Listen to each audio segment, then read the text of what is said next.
좀 공부를 할 때 제대로 했으면 너무 투기적으로 막 주식이던 비트코인이던 내가 홀짝을 하고 있다면 그거는 어떤 교훈도 얻을 수가 없어요. 그 홀짝에서 무슨 교훈을 얻어요?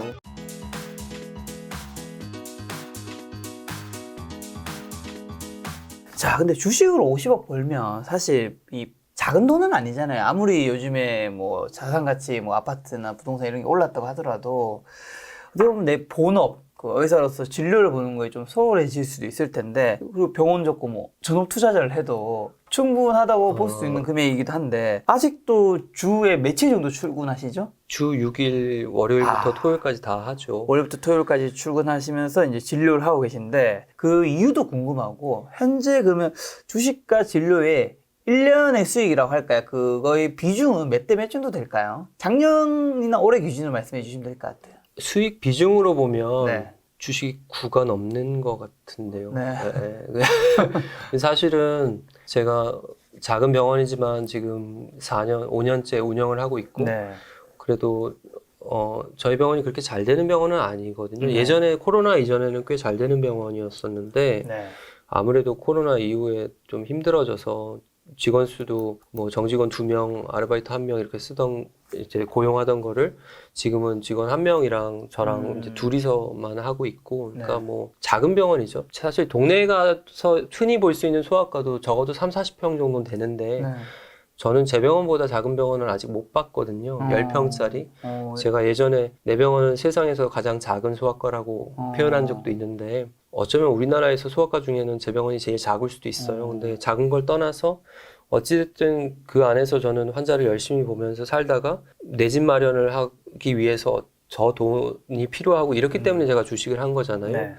근데 제가 9시부터 저녁 6시 반까지 진료를 하면 소아과 특성상 이제 열이 나거나 많이 아픈 아이들은 보통 9시에서 한 10시 반 사이에 거의 집중적으로 오고 점심시간 전까지는 뭐 1시간에 한두 명 뭐 이렇게 오는 경우가 대부분이고 또 네. 2시부터 잠깐 바쁘고 그렇거든요. 그러면 이제 동네 병원 원장님들, 특히 소아과 원장님들 같은 경우는 짜투리 시간이 좀 많이 있어요. 그런 경우에 어떤 원장님들은 뭐 뜨개질을 하시기도 하고 네. 뭐 어떤 원장님들은 음악을 듣기도 하고 어떤 원장님들은 책을 보고 공부를 하시기도 하고 또 재테크를 하시는 분들도 있고 네. 그런데 제가 환자를 보는 데 있어서 주식 투자가 크게 방해가 되지 않게 지금 어떻게 보면 제가 1년에 5종목 투자를 하는데 사고 팔고는 매수 매도 크게 들어가는 그 횟수는 매수 매도 이렇게 하면 10번밖에 안 되거든요.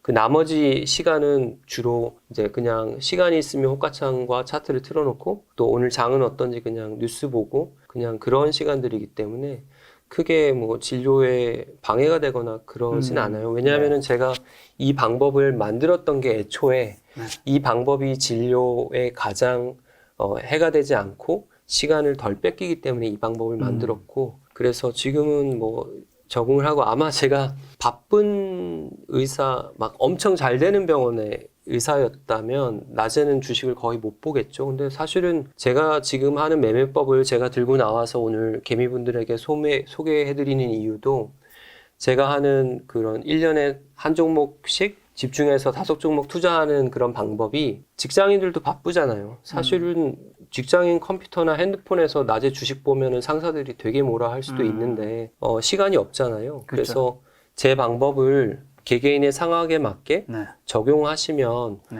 도움이 좀 되지 않을까 싶습니다. 앞으로도 주식 투자는 계속 하실 생각이시죠? 저는 뭐 아까 주식으로 100억을 채웠으면 네. 어떠냐 이런 말씀 물어봐 주셨는데 금액에 대한 목표는 없어요. 사실 제가 뭐 50억을 벌었다고 저보다 더 큰 뭐 슈퍼개미 분들 또 전업으로 투자하시는 뭐 남석관 선생님이시나 아니면은 김작가 TV 나오셨던 주식농부 선생님이시나 이런 뭐 분들에 비하면 저는 세 발의 피도 안 되기 때문에 저는 어찌됐든 의사라는 직업이 있는 사람이잖아요. 그래서 저는 청진기를 놓고 진료를 안 하는 일은 아마도 없지 않을까 싶습니다. 다만 주식도 저는 계속 할 생각이고 제 목표는 앞으로 뭐 몇십억을 벌겠다 이런 목표는 아니고요. 제가 20년이 지났어도 시장에서 살아남아서 성숙한 투자자로 남았으면 좋겠고 또 제가 힘이 된다면 개미분들에게 책이던 아니면 이런 김 작가 TV 같은 방송에 나와서 이렇게 말씀을 좀 전해드리거나 아니면 강연을 하거나 그런 기회가 있다면 네. 뭐 그런 기회라면은 기회가 온다면 한번 시험해 볼 그런 생각은 있습니다. 예. 자, 이제 마지막 좀 질문을 예. 드려볼까 하는데, 사실은 저희가 드릴 것들이 굉장히 많았어요. 요거 빼고도 한두 장 더 있는데, 지금 거의 한 3분의 2 정도 왔는데, 여러분, 제 얼굴이 지금 굉장히 피곤해 보이잖아요. 피곤해 보이는 게 아니라 피곤한 거예요. 왜냐면 지금 현재 시간이 밤 12시 40분이에요. 저희가 8시에 만났거든요. 예, 제가 말을 너무 많이 했네요. 아니, 근데 또 너무 좋은 말씀 많이 해주셔서 제가 딱히 끊고 싶지 않았는데, 가시기 전에, 우리가 또 조만간 뵐 것 같긴 하니까, 가시기 전에 한 가지 질문을 좀 드리고 싶은 건데, 한 가지 안에는 좀 세부 질문까지 합치면 3가지 정도가 돼요. 첫 번째는, 근로소득이 무색해지고 있는 시대인 것 같습니다. 반면 이제 투자소득이 굉장히 높아지고 있는 시대라는 거죠. 근데 어떻게 보면 선생님은 의사라는 직업은 정말 근로소득이 높은 직업이잖아요. 이 근로소득이 무색해지고 있는 시대에 대해서 좀 어떻게 생각하는지. 그 다음에 두 번째, 그럼에도 불구하고 근로소득이 높은 분들이 나는 연봉이 높아, 그래서 투자를 소홀히 하거나 조금 약간 등한시한다고 할까, 그런 분이 있을 거란 말이죠. 의사나 변호사분들 중에서도 그런 것에 대해 어떻게 생각하는지. 마지막으로 좀 더 어려운 질문이 있습니다. 근데 우리 이제 20대 뭐 초중반 후반 청년들이 일자리를 구하잖아요. 근데 그거는 사실은 근로소득을 위한 거잖아요. 근데 청년들이 봤을 때 저는 요즘에 가상화폐 이런 거에 빠진 것 자체가 좀 허무함을 느끼는 뭔가 이 포모 현상도 있겠지만, 이게 근로소득한테 답이 나오나? 그쵸. 근데 그 친구들이 그럼 처음부터 근로보다 투자로 가는 것도 전 또 위험할 수 있을 것 같은데, 요 3가지 하나씩. 첫 번째 일단 근로소득. 사실은 슬프죠. 20대 청년들이 비트코인에 몰빵을 해서 투자를 하고 또 돈을 날리고, 변동성이 워낙 심하잖아요. 그렇죠. 그리고 레버리지도 비트코인 레버리지는 뭐 50%, 30%가 아니라 10배, 뭐 20배 뭐 이렇게 레버리지를 쓰더라고요. 그렇다 보면 최근에 어떤 비트코인 투자하시는 여기자 한 분이 2, 3년 동안, 4년 동안 모았던 30몇 억을 레버리지 썼다가 하루 만에 다 날리신 거를 제가 뭐 그런 경우도 봤는데. 그 기자님 3주 뒤에 여기 출연하시는. 그러셨구나. 아이고, 제가 말을 잘못 꺼냈네요. 어찌됐든. 근데 20대가 비트코인에 그렇게 열광하는 이유에 대해서 너무 뭐라 할 게 아닌 게, 얼마나 희망이 없으면 저거밖에 답이 없다고 생각하고 그런 얘기를 하겠어요. 다만 제가 그 젊은이들에게, 사실은 저도 나이가 벌써 만으로 44살, 내년이면 뭐 45살 뭐 이렇게 되다 보니까 제가 20대한테 막 얘기를 하면 라떼는 말이야 꼰대처럼 들릴 수도 있을 것 같아요. 근데 제가 제 지난 20대 레지던트 시절에 돌아보면 제가 그때 투자를 안 했거든요. 근데 왜 투자를 안 했냐면 내가 가진 돈이 너무 보잘것없어서 투자해봤자 소용없다고 생각했어요. 그게 근데 잘못된 생각이었던 게, 투자란 거는 시간이 걸리거든요. 그 투자에서 교훈을 얻고 내가 투자에 능숙해지기까지 시간이 걸리는 작업이거든요. 근데 그걸 너무 등한시했던 거예요. 그리고 제가 또 이거는 또 웃기는 얘기인데, 제가 레지던트 시절 때 제 선배 형들이 뭐 재밌는 게 있다면서 뭐 사업을 벌린 게 있었거든요. 이제 쫄래쫄래 점심이나 이런 때 휴일에 형들한테 쫓아가서 형들 하는 얘기를 들어보면 뭐 비트코인이 어떻게 어쩌고 저쩌고 이런 얘기를 했는데, 비트코인이 10만 원인데 뭐 30만 원이 됐다고, 뭐 이거를 투자해야 된다고 그렇게 말을 막 하는 걸 제가 들었었거든요. 근데 제가 레지던트 때 월급이 보잘것 없었더라도 10만 원이던 비트코인, 30만 원이던 비트코인을 사서 조금이라도 모아갔다면 지금 아마 뭐 이렇게까지 고생 안 하고 주식 안 해도 했을 수 있겠죠. 다만 아이러니한 거는 그 형님들은 그런 비트코인으로 돈을 벌었냐? 오히려 돈을 벌지 못했어요. 뭐 이렇게 트레이딩을 했었거든요. 그 형님들은 단기적으로. 근데 제가 하고 싶은 얘기는, 내가 가진 돈이 보잘것없어도 투자에 대한 공부는 돈을 벌고 안 벌고는 떠나서 소홀히 하지 말라는 얘기를 하고 싶어요. 왜냐하면 세상이 투자를 하지 않으면 힘든 세상이 돼버렸기 때문에 내가 아무리 소액이라도 투자를 하다 보면 그 안에서 얻는 게 있을 거고 또 언젠가 나의 소득이 지금보다 나아졌을 때 그 돈을 어떻게 굴릴지 몰라서 고민하는 상황을 시행착오를 줄일 수 있거든요. 그렇기 때문에 20대들한테는 그게 비트코인이 됐던 주식이 됐던 네. 뭐 공부하고 도전하고 이런 거에 대해서는 저는 바람직하다고 생각해요. 다만 좀 공부를 할 때 제대로 했으면 너무 투기적으로 막 홀짝을 하지 말았으면 좋겠거든요. 주식이든 비트코인이든 내가 홀짝을 하고 있다면 그거는 어떤 교훈도 얻을 수가 없어요. 그 홀짝에서 무슨 교훈을 얻어요? 투자를 하면 뭐 배우는 게 있지 않을까. 그게 20대에 대한 얘기고요. 근로소득, 투자소득은 네. 제가 2017년도에 그 투자를 시작할 때 제 머릿속에 있었던 문구 하나가 노동가는 자본가를 이길 수 없다였거든요. 그렇죠, 그렇죠. 저 스스로는 의사지만 여러분들이 보시기에는 아니 의사가 배부른 소리 하네 돈도 많이 벌면서라고 생각하실 수 있지만 의사들도 어떻게 보면 타임 푸어 그러니까 시간을 많이 월요일부터 토요일까지 환자를 진료하는 요즘 주 5일 근무하는데 주 6일 근무하는 사람은 의사밖에 없잖아요. 그리고 내가 없으면 돌아가지 않는 비즈니스이기 때문에 다들 시간이 없으시거든요.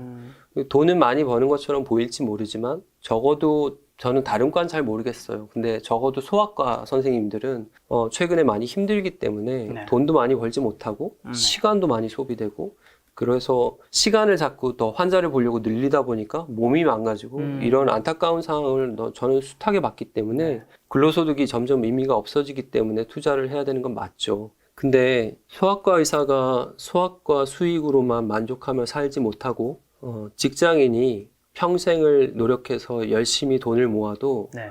내 집 한 칸 마련하지 못하는 세상에 우리가 살고 있거든요. 맞아요. 이게 엄청나게 비극적이고 슬픈 일이잖아요. 맞아요. 근데 그거를 신세한테만 하고 바라볼 수는 없잖아요. 그렇죠. 네, 그게 세상이라면 그거에 맞춰서 내가 어떻게 변해야 되고 내가 어떻게 살아갈지 살아갈 길을 모색을 해야 되니까요. 그런 면에서 뭐 저처럼 과감하게 투자를 하던 그렇지 않으면 포트폴리오로 안전하게 투자를 하던 이제는 어쩌면 투자가 필수인 시대가 오지 않았나 생각하고 의사분들 중에도 투자를 소홀히 한다기보단 무서워서 왜냐하면 내가 예를 들어서 내가 가진 돈이 뭐 많이 있는데 네. 이거를 되게 무서워하시는 분들이 있으세요. 있을 수 있죠. 특히나 가진 게 많으신 분일수록 그런 네. 경향이 더 많거든요. 네. 근데 의사들도 심지어 의사들 사이에서도 요즘 부익부 빈익빈이 엄청나거든요. 아, 진짜요? 예, 왜냐하면은 두 가지 경우인데 근로소득에서 차이가 나는 경우, 예를 들어 이제 잘 나가는 비급여 진료하시는 선생님들, 뭐 강남에서 진료하시는 분들 엄청 뭐 많이 벌잖아요. 피부과, 성형외과 이러시는 네, 분들 뭐 맞아요. 빌딩도 올리고 하시니까. 근데 그런가 하면 저희 같은 보험과 아니면 흉부외과 이런 선생님들은 직장이 없어서 내가 흉부외과를 전공하고 심장 수술을 하던 사람이 바깥에 나왔는데 교수 자리가 없고 전임의 자리가 없어가지고 바깥에 나가서 갑자기 생뚱맞게 피부 미용을 하고 있거나 내가 소아과 의사인데 소아과 월급으로는 어떻게 감당이 안 돼서 뭐 갑자기 뭐 일반의로 어디 취직을 하신다거나 아니면 갑자기 요양원에 가서 일을 하신다거나 이런 일들이 비일비재하거든요. 근데 저는 그게 너무 안타까운 거예요. 네. 소아과 의사가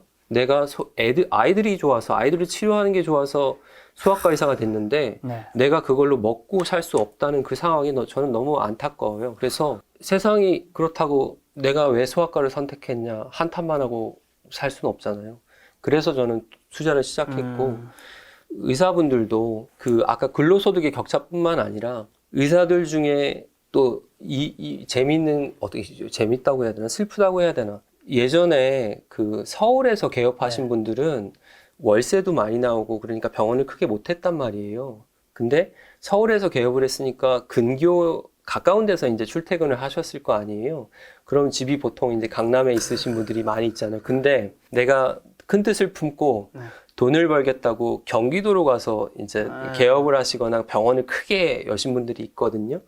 그런 분들은 막 환자를 막 엄청나게 보시고 그렇게 했는데 10년, 20년이 지났는데 경기도에 계신 분들은 아무래도 출퇴근이 서울에서는 힘드니까 그 근처로 가서 이제 뭐 집을 구하셨을 거 아니에요. 근데 나는 20년을 그렇게 열심히 일했는데 결과적으로 보면 네. 강남에서 출퇴근하신 의사 선생님은 부동산으로 아파트 하나로 40억, 50억 부자가 됐고 어디 위성 도시에 가서 막 병원을 크게 막 하시는 그거보다 자산이 반도 안 되는 상황이 온 거예요. 근데 그거는 물론 강남에 계신 선생님이 투자를 잘해서 그런 걸 수도 있지만 그건 투자와 관계없이 그냥 내 생활 반경에 맞춰서 생활 반경이 그랬던 거고 운 좋게 그냥 부동산 값이 올라서 그런 거잖아요. 그쵸. 그래서 요즘은 의사 선생님들도 재테크에 엄청나게 공부를 하고 관심이 많으시거든요. 네. 또 이런 말씀을 드리면 아 의사야 돈도 많이 벌면서 뭐 또 돈을 더 벌겠다고 재테크까지 해. 근데 저는 소위 때 120만 원 월급을 받았고 중2 때 140만 원 월급을 받았고 그 다음에 삼성전자 다닐 때 이제 뭐 연봉을 뭐 한 4천만 원 이렇게 받았고 그 뒤에 레지던트 때 또 삼성전자보다 조금 못하게 받았고 그 다음에 이제 봉직이 하면서 이제 또 월급이 또 확 늘어나고 그렇죠. 근데 개원이 하면서 오히려 월급이 더 줄었거든요. 개원이 근데 흔히들 개원하면 돈을 더 벌 거라고 생각하는데 이게 이제 모든 사람이 버는 건 아니죠. 모든 사람이 그런 건 아니고 돈을 더 벌 확률이 있다. 줄어드는 사람도 있더라. 있죠. 그리고 그런 사람이 여기 있는데 사실은 봉직을 하다가 개원을 하는 이유는 돈 때문이기도 하지만 그렇죠. 남의 밑에서 일하기 싫어서 내 병원을 하고 싶어서 나오는 것도 있거든요. 세상 일이 돈이 전부가 아니기 때문에. 그렇죠. 어찌됐든 저는 내 병원이니까 제 마음대로 할 수 있잖아요. 그래서 하는 건데. 그래서 재테크가 의사들한테도 너무 중요한 시기가 됐고 일반인들한테도 너무 중요한 시기가 됐기 때문에 김 작가님이 구독자가 96만이나 되고 이렇게 잘 나가시는 거잖아요. 이렇게 해봤자 우리 되게 슬픈 사실은 우리 둘 다 지금 새벽 1시에 이렇게 열심히 살고 있습니다. 저는 오늘 사실 방송 나오면서 걱정이 너무 많았었는데 오히려 말을 너무 많이 한 것 같아서 지금 내가 실수했나 그런 생각이 드는데. 아예 그런 거 없었습니다. 예, 그렇습니다. 아까 말씀이 생각나는 게 제가 어느 날 이제 그 건설사 사장님을 뵌 적이 있어요. 뭐 큰 회사는 아니었던 걸로 하는데 이제 어느 정도 규모가 있는 거기에서 이제 예를 들면 자기 조상님들한테 받은 그 땅 같은 것들이 있잖아요. 그분이 사업을 하실 때 돈이 필요하니까 땅을 다 팔고 사업을 해서 한 거예요. 잘 되셨어요. 근데 그 땅이 그냥 내버려 뒀는 게 지구 시세가 더 비싸서 그동안에 자기가 그렇게 열심히 일을 하고 사람을 뽑고 수백 명이 같이 일을 했는데 조금 허무하다고 말씀하시는데 전 그게 너무 와닿더라고요. 맞아요. 진짜.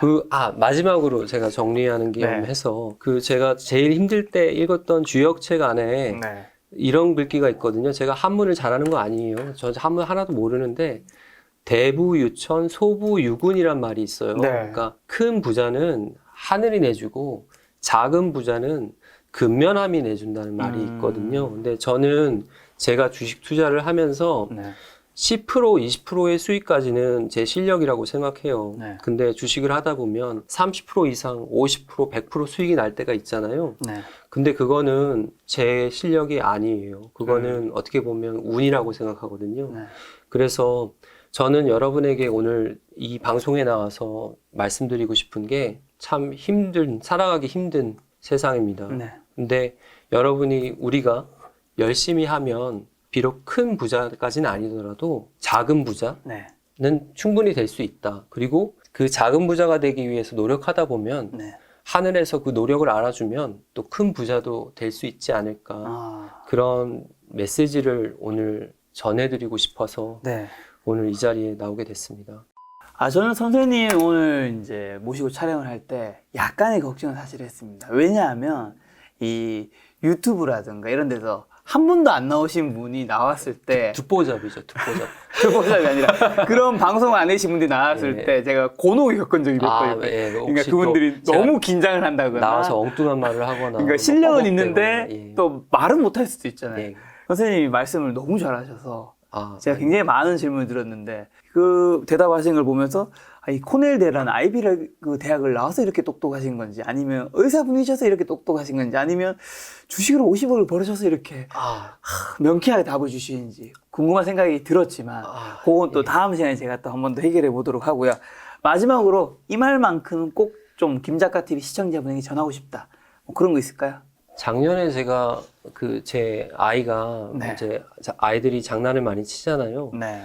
그 집 벽에다가 낙서를 하려고 하더라고요. 그래서 제가 혼낸 적이 있어요. 야, 여기 우리 집 아닌데 낙서하면 어떻게 해라고 혼낸 적이 있어요. 근데 제 아이가 제 얼굴을 쳐다보더니 아빠, 왜 여기가 우리 집이 아니야? 라고 물어보더라고요. 그래서 거기에 대해서 네. 제가 어떻게 설명을 할 수가 없더라고요. 그날 저는 제 자신에 대해서 네. 너무 원망을 했어요. 근데 오늘 제가 마지막으로 여러분에게 드리고 싶은 말은, 주식을 하다 보면 종목에 대한 믿음이 없어질 때도 있고 그럴 때가 힘들 때가 많거든요. 근데 아무리 힘들어도 자기 자신에 대한 믿음은 버리지 마세요. 이 말을 마지막으로 하고 싶었습니다. 알겠습니다. 저도 아까 그 말을 들으니까 갑자기 짠한 기분이 들었지만, 여러분 너무 슬퍼하실 필요 없습니다. 이제는 내 집이 있는 분이다. 예, 해피엔딩. 예, 맞습니다. 알겠습니다. 또 성윤 선생님과는 또 다음 시간에 또 저희가 또 좋은 시간을 만들어 보도록 하고요. 예. 네. 오늘 만남의 손님은 성윤님이었습니다. 지금까지 여러분 소중한 시간을 함께 해주셔서 정말 감사합니다. 오늘도 김 작가였습니다. 고생 많으셨습니다. 감사합니다.